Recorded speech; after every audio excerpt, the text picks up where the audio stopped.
Well, I'm joined here in Wembley by our sports editor, Nick Powell. So, Nick, the team sheet's in. What do you make of it? Well, it's a big surprise. I don't think many people saw the one change that Gareth Southgate has made, which changes the shape of the team. It goes back to the shape that he had against Germany to counteract the German system. The Germans played with 3 men at the back and then two wing backs who are right back and left back defenders, if you like, when you're defending, but their job is to get up and down the flanks and match up what the Germans do.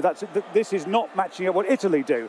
And my reading of it is twofold, or even threefold. One, he wants to keep it fairly tight, so he's got 5 people who are essentially defenders above all, so he keeps it tight, tries to keep it scoreless maybe for the first hour or so, and then bring on his Jack Grealishes, his exciting young players. Bukayo Saka is the man who drops out of the starting 11 in that one change.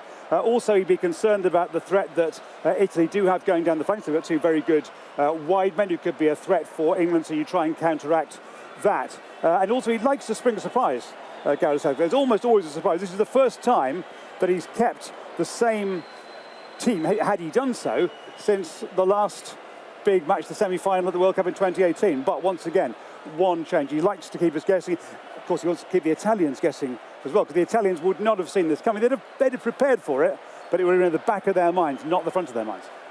And in terms of what's happening now in the stadium there behind us, they're here, the Italians have arrived, I think.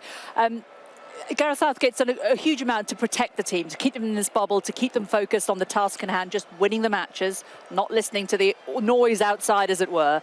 But, you know, here, Wembley is humming. The excitement, you know, it's palpable in the air. Yeah. How are the team going to be feeling now, do you think? Because you can only be inspired by that. I was talking to David Seaman an hour or two ago, broadcasting on Sky Sports News, and he was playing at the old Wembley for England at Euro 1996, where England got to the semi-finals and lost on penalties to Germany. He played at World Cups, David Seaman, as well, and he was saying you just soak up the atmosphere, you use it in your own way. They're too experienced to be thrown by that. But you're right, Gareth Southgate has kept them in their bubble as far as you can, both from a mental point of view, which is what you meant, but also today from a safety point of view, because I think they would have quite liked to have had a walkabout in normal times and interact a little bit with the fans, at least let the fans see them. They didn't do that today. They did have a walkabout at the team base in Staffordshire, St George's Park, the FA headquarters these days, but it was on a very big complex. It was way out of reach and out of sight of the fans. They would like to have connected with the public, because Southgate has been brilliant at understanding the connection